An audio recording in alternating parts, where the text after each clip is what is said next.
My parents announced at their wedding anniversary dinner, "We're going to Hawaii next week with the entire family for another celebration." Everyone erupted in cheers. My siblings, their spouses, the grandkids. Glasses clinked, and for a moment, I let myself feel the excitement too. Then I asked, "What time's the departure?" My father, Richard, turned to me with that familiar cold stare. "You don't need to know," he said, loud enough for the table to hear. "Because you're not part of us. You can stay behind and watch the kids." My mother, Diane, chuckled into her wine, as if it were a joke. The room went quiet for a heartbeat before the chatter resumed. No one looked at me. I dropped the bomb right there. Their faces paled. Thank you for your continuous support. If you enjoy these stories, subscribe to this channel. It'd mean the world if you left a comment telling us which city you're watching from. We might give you a shout out in our next story. Today's special shout out goes to Marcus from Chicago, Illinois. We're thrilled you're here. Now let's dive in. I stood in the kitchen, my apron streaked with grease, flipping burgers on the grill while the house buzzed around me. My parents' 40th anniversary party was in full swing. 40 years of Richard and Diane, celebrated with a backyard packed with relatives. My hands moved mechanically, keeping the food coming, while my siblings, Daniel, Emily, and Kyle, lounged at the picnic table, laughing with their spouses as their kids wreaked havoc. I'd been at it since dawn, setting up chairs, stringing lights, chasing my nephews away from the cake they treated like a punching bag. At 35, I was the oldest, the one who fixed things. Always had been. The noise peaked when my father clinked a beer bottle with a fork, standing like a king about to make a decree. My mother leaned against him, grinning. The crowd hushed. "We've got an announcement," he said, voice rough from decades of barking orders. "Next week, we're taking the whole family to Hawaii, another party, but with sand and sun." Cheers erupted. Daniel hooped, Emily clapped, and the kids shrieked about surfing. I felt a jolt of excitement too. Hawaii sounded like a dream, a break from the grind. I flipped the last burger, wiped my hands, and stepped closer. "So what time's the flight?" I asked casually, figuring I'd need to rearrange my work schedule. My father turned, his steel gray eyes narrowing like I'd asked something stupid. "You don't need to know," he said, louder now. "You're not part of this. Stay here and watch the kids." My mother snorted, waving a hand dismissively. The table fell silent. Then Daniel muttered something about flight times, and the chatter picked back up. No one looked at me. No one cared. I stood there, spatula in hand, heat crawling up my neck. After everything, years of bailing them out, working construction to cover their bills when Dad got laid off, babysitting so my siblings could live their lives, I wasn't even family to them. I tossed the spatula onto the grill, grabbed my jacket, and walked out. Emily called after me, "Jason, you okay?" But I didn't stop. The screen door slammed behind me, and I was gone, boots crunching gravel as I marched to my truck. I drove to my apartment, a cramped one-bedroom littered with reminders of them, tools from helping Dad rebuild the garage, a toy car my nephew left behind. I sank onto the couch, staring at the wall. 35 years old, and I'd given up everything. College, travel, a life, for them. And what did I get in return?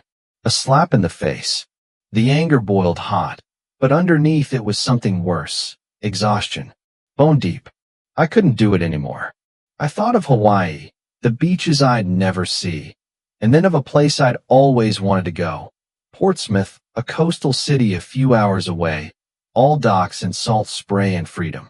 I'd driven through once years ago, and it stuck with me. No one there knew me as the family fixer. I didn't sleep.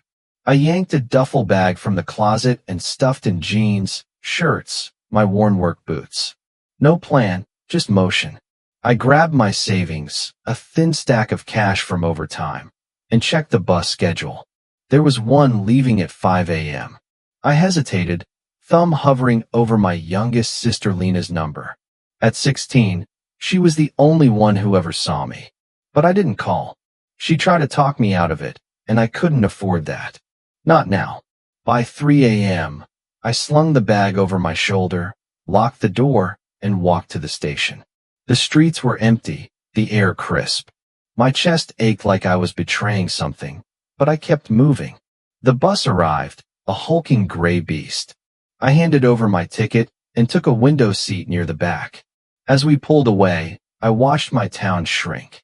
The gas station, the hardware store, the house I'd grown up in, all fading into the dark. I leaned my head against the glass, jaw clenched. They'd figure it out eventually, when they needed someone to wipe noses or pack lunches. You're not part of us, Dad's voice echoed. Fine. If I wasn't part of them, I'd be part of something else. Something mine. The bus rumbled on, carrying me toward a city I barely knew. And for the first time in years, I felt awake. Scared? Yeah, but awake. I didn't look back. The bus jolted to a stop in Portsmouth at sunrise. I stepped off, duffel slung over my shoulder, squinting at the sprawl of docks and fishing boats. The air smelled like salt and diesel. It was loud, alive, nothing like the suffocating quiet I'd left behind. I found a room for rent that first day, a shoebox above a bar called the Rusty Anchor. The landlord, a grizzled guy named Vince, didn't care about references.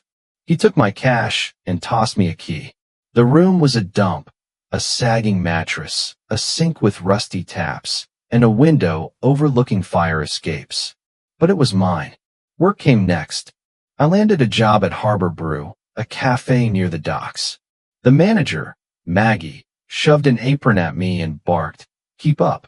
I'd never poured coffee professionally, and my first shift was a disaster. Spilled milk, wrong orders, curses from fishermen. But it was my mess.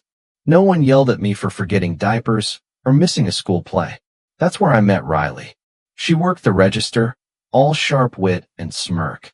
"You're slow, new guy," she teased as I fumbled a latte. "Least I don't scare the customers," I shot back. She laughed, really laughed, and something in me loosened. Riley didn't tiptoe around me or expect me to fix her problems. After shifts, she'd linger, pointing out the best dive bars or which alleys to avoid. I listened, soaking it in. Days blurred into weeks. When I couldn't sleep, I wandered the docks, my pawnshop camera in hand. One afternoon, I snapped a shot of a wave crashing against the pier. It came out blurry, but I kept it anyway. Back home, no one called. Not until the night before their Hawaii trip. My phone rang. "Dad." I answered. "Jason, where the hell are you?" he growled. "We leave tomorrow, and the kids need watching." I took a breath. "I'm not coming back." Silence. Then Mom snatched the phone. "After all we've done for you, this is how you repay us?" "Repay you?" I laughed bitterly. "I've been your errand boy since I was 18. I'm done." I hung up. The gallery. 3 months later, my photos hung in a Portsmouth gallery. Shots of dock workers, stormy waves, and one faded family portrait from the anniversary party. The exhibit was called Roots and Wings. Riley elbowed me as strangers admired my work. "Told you you had talent." A woman bought my fisherman photo for $50, the first money I'd ever earned from something I loved. Later, I stood on the pier at dawn, camera in hand, watching the sun rise. My phone buzzed, a text from Lena. "They canceled Hawaii. It's a mess without you." I didn't reply. I was exactly where I needed to be. If Jason's journey resonated with you, smash that like button. Drop a comment. What's the moment you chose yourself? Subscribe for more raw, real stories, and hit the bell so you don't miss the next one. Shout out to Marcus from Chicago. Keep thriving. Catch you in the next tale.